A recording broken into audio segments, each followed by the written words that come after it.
Datang rekan-rekan di channel ini, channelnya para tenaga honorer, P3K dan aparatur sipil negara. Video kali ini rekan-rekan, kita akan membahas terkait dengan kebijakan reformulasi bagi honorer tenaga teknis administrasi.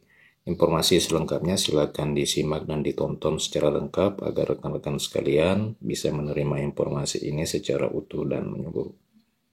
Rekan-rekan honorer, kebijakan reformulasi yang selama beberapa bulan terakhir ini dinantikan ribuan peserta seleksi tenaga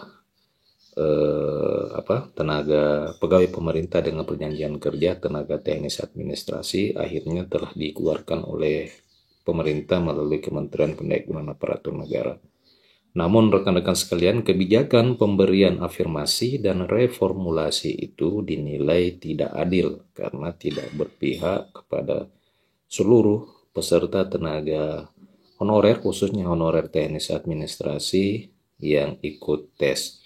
Aturan itu dinilai hanya memprioritaskan untuk para tenaga honorer K2 saja yang terakhir memang bekerja di instansi yang dilamarnya. Padahal rekan-rekan perekrutan P3K tenaga teknis tahun 2022 itu juga dibuka untuk kalangan profesional. Selain itu, tenaga teknis atau honorer yang bisa melamar formasi P3K lintas instansi apabila di instansi pemerintah itu telah bekerja tidak membuka formasi. Nah, rekan-rekan sekalian, seperti yang diketahui bersama bahwa kebijakan reformulasi ini merupakan kebijakan yang dikeluarkan oleh Kementerian Pendayagunaan Aparatur Negara di dalam rangka menyikapi persoalan gugur massal bagi honorer tenaga teknis yang melamar dan ikut seleksi pada seleksi pendaftaran P3K atau pegawai pemerintah dengan perjanjian kerja pada tahun 2022 yang lalu.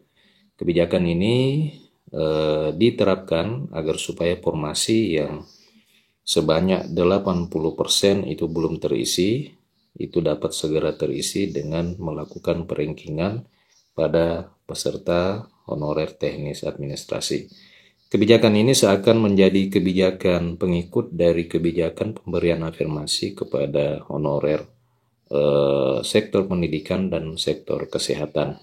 Namun sayangnya banyak pihak yang menilai kebijakan reformulasi atau afirmasi kepada honorer teknis ini dianggap tidak adil oleh karena memang khusus diberikan kepada para tenaga non-aparatur sipil negara kategori 2 dan non-aparatur sipil negara lainnya.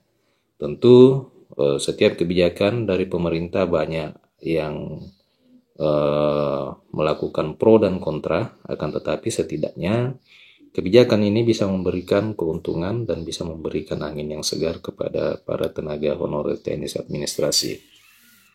Rekan-rekan sekalian, selain kebijakan reformulasi dan afirmasi yang diberikan kepada honorer teknis administrasi, yang patut disesalkan adalah soal formasi. Artinya, meskipun kebijakan ini diberikan, akan tetapi tidak bisa mengakomodir seluruh tenaga honorer teknis administrasi, oleh karena memang kebijakan atau formasi untuk honorer teknis administrasi di dalam setiap momen penerimaan seleksi P3K itu sangat sedikit sekali dan berbeda jauh dengan honorer yang bergerak di bidang pendidikan dan kesehatan. Inilah yang menjadi persoalan, sehingga yang tersisa dari jumlah honorer ini adalah mayoritas honorer teknis administrasi, oleh karena memang selama ini tidak terlalu diprioritaskan di dalam seleksi penerimaan P3K maupun pegawai negeri sipil. Akan tetapi rekan-rekan sekalian, satu harapan kita kepada pemerintah yakni hanya melalui rancangan undang-undang tentang perubahan undang-undang aparatur sipil negara.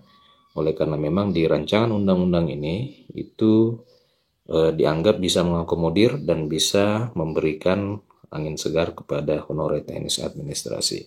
Demikian rekan-rekan berita kali ini yang memberitakan terkait dengan reformulasi tenaga teknis itu yang dianggap tidak adil oleh karena hanya mengakomodir pada tenaga honorer K2 saja.